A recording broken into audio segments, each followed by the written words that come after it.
Okay, so I'm trying something new with TikTok and trying to show what I've been up to on social media. So let's get started. I did a lot this month, starting with the Skywalker Saga, Lego Star Wars, the Skywalker Saga. I'm not very good at it. I only have it because I forgot to cancel the order. So that's like $50 I did not have for a Lego game I want, but suck at. I also watched The Batman this month. I watched it like 2 or 3 times, which says a lot because it is a 3-hour long movie. I loved it. If you want to know more about my thoughts, please check out Patreon for more information about that. Look at this. Look at him. He's just a bat. Just a Batman. I also watched Drive My Car, which Ryusuke Hamaguchi is really cool. I really like the visuals in this movie, although I'm unsure if it needed to be 3 hours long. Unsure, but we can talk more about that at a later date if you want my movie opinions on TikTok as well. I also finished Business Proposal in April.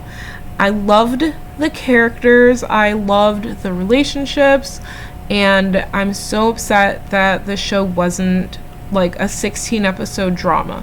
Although I really loved the product placement to the big company Bibigo. I also watched the Grammys this year. I did the pre-show and the main show. I think BTS deserved better.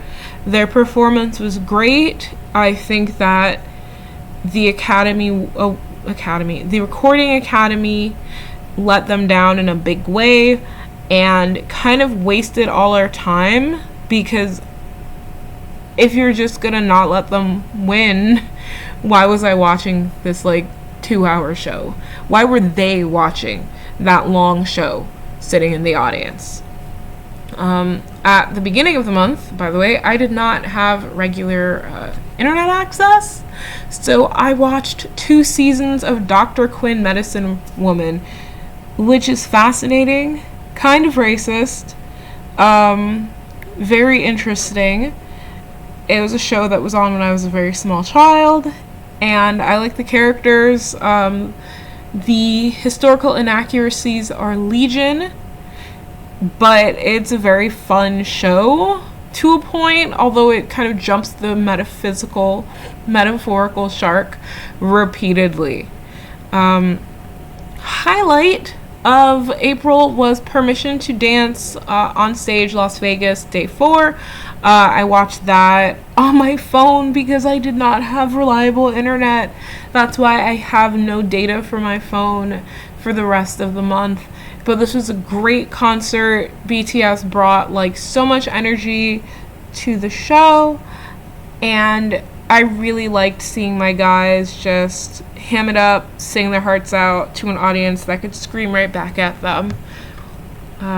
One of the big things that I really loved this month was music-wise with Lizzo's About Damn Time.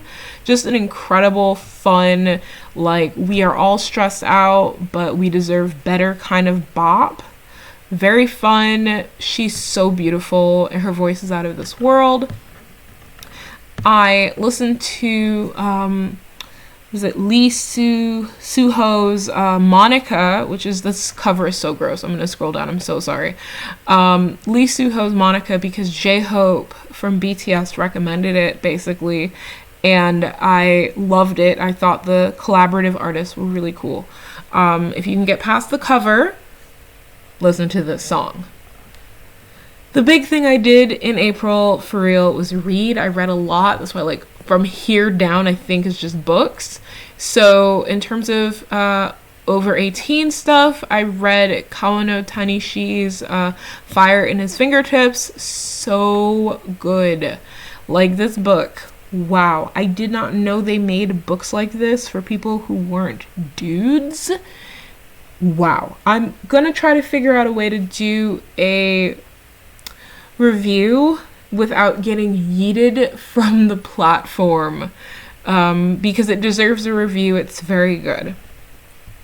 I also read the first 2 volumes of Shio Usui's Donuts Under a Crescent Moon, which is a Yuri manga, very lighthearted office lady romance, with some deep moments because the woman on the left is trying to figure out her sexuality and the woman on the right is scared of losing her. It's very sweet, though. I really love this book. I had a thing for Yakuza romances in April. I read Boss Wife, which is kind of slow, so if you like slow, sweet romances, this is great. I have no idea why it looks like he's about to shoot her in volume 3.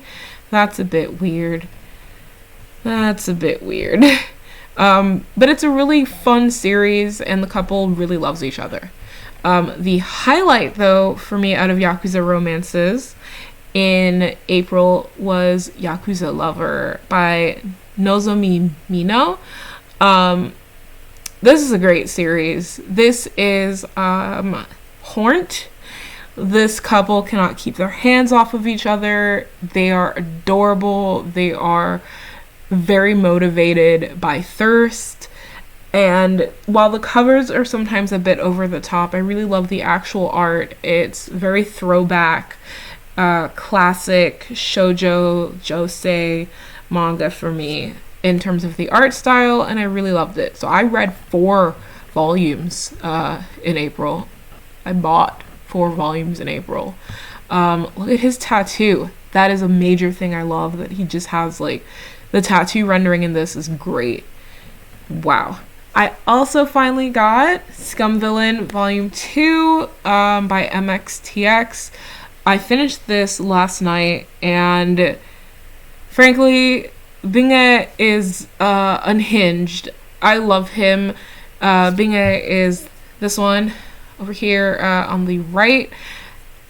Sweetie needs to chill. Sweetie needs to calm down. He needs to let his shizun chill. There's a lot going on there. If you've read Scum Villain, if you like Scum Villain, please just join me over here screaming about Binge, because wow, what a boy. What a boy. We saw the return of Ben Aronovich's Rivers of London series with Amongst Our Weapons, which is book 9, I think, of the series. I could be wrong. Whatever. Numbers aren't my thing. It ties up some loose ends from the previous book, and it starts you off preparing you for the future of the series, which I have no idea how to, like, explain this, but this series is going to do some shit. It's going to be big. It's going to be great. Considering everything it's done so far, the trajectory I see is going to be massive. So I think that you should start the series from now, start with your first book, and just keep going. Kobna Holbrook Smith, I think, does the audiobooks, and his voice is just like a blanket. Please get the audiobooks. I also wrapped up the second book, novel, for Under the Oak Tree. You can get that on Amazon. Kim Suji, she has 2 volumes on Amazon for Under the Oak Tree. It is a bit more graphic than the webtoon. Please do not be like me and assume you're getting a light and fluffy novel. Things that could not be shown in the webtoon are more explicit and stressful in the novel. Just a heads up. I read 3 Nalini Singh Psy Changeling Trinity novels: Alpha Knight, Wolf Rain, and Last Guard. Really great. I took them out from my library and I read them in like 2 nights at the start of April. It was really fun, really stressful. I have no idea where she's taking the series next, as the conflicts get bigger and the enemies get more reckless.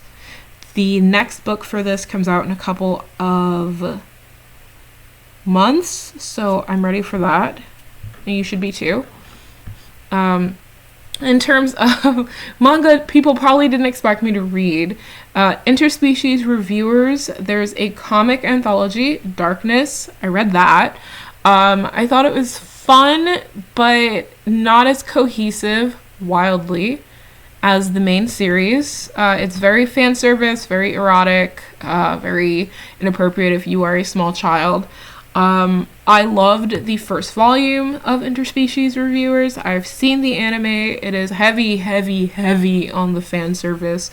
The censorship for the series, I bought my manga copy through Google Books, and I watched the anime on a site that did not have it censored as much. I like it. It's just, it's not a harem anime. It's like these guys are going around like raiding sex workers, which is horrifying.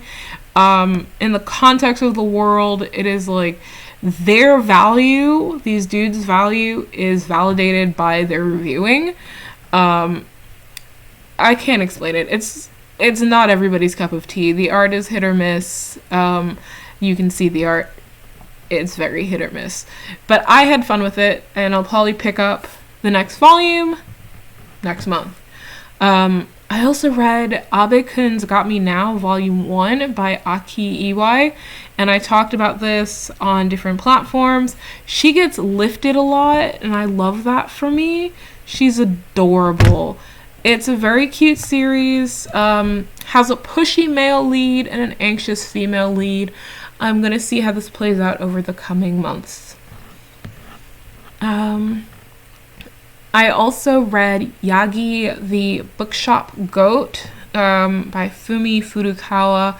It's basically like a cute predator-prey hybrid romance. There's like light heat because there's a, scene at the end of the series, of the book, and it's very cute overall, and I recommend it if you like that sort of thing. What else? I also spent a very long time, like upwards of 6 hours, reading this, what is it? I can't remember the title. I wrote it down in my planner. But this is a webtoon that I got from Tappy Toon called I Got Pregnant with the Tyrant's Child. The tyrant is the guy on the left. His name is Kylart. Yes, Kylart. I already have a TikTok about this series. I love it a lot. I have to catch up. There are 5 new chapters out. So let me work on that. If you like enemies to strangers to lovers to enemies to lovers, this is your series. This is going to be your series. I also read McCoy. I think I did a TikTok about this already. Love this series, love the art, love the characters. They are babies. And she also gets lifted, I think. Love it. A surprising webcomic fave for me is Taming the Tiger, which I saw literally because one of my friends was like, so I started reading this, and I think it might be a little racist. And then they were like, well, it's not really. It's not. But by that point, I had already read like 5 chapters. I love it. It's a lot. This is on Legend Comics. So you can pour out some coins for that. Sakuya Io, who is the queen of hybrid romances, has an Omegaverse manga out with Sublime. So in English, it's called Scattering His Virgin Bloom. Very fun, surprise incest plot at the end. Not the main characters, but the brother of the Omega is unfortunately into him, which is the driving focus of what happens next leading into volume 2, with the main couple who's like, they're not related. It's a lot. If you need specific warnings, I got you. But I will read everything Sakuya Io puts out. So, the latest volume of Spy X Family is out. And I also watched the anime, which is airing on Crunchyroll in simuldub, multiple languages. I think English, French, German, and Spanish, on top of English and the original Japanese. Great series if you love spies. If you hate spies, you will hate this series. You will hate this series. But I love it. I think the characters are really cute. I think that the plot is really interesting, and I'm looking forward to the future of this really awesome series. So this is what I've been doing all of April, in between medium-ish catastrophe in my life. If you follow me on social media, you might know what it is. But I'm really excited that I'm able to use this, like, test this out. So this was this PNGTuber, by the way, if you see the little person on the side, that's me. That was made by Folksy Do on Twitter. We are grad school buddies, and I really love and appreciate this really cute PNGTuber thingy for myself. I really love this, and I'm really happy that I'm able to do videos like this when I don't feel like washing my hair. If you liked this video, if you like the idea of the little VTuber, PNGTuber, let me know. I can do more of this. Thanks so much for watching.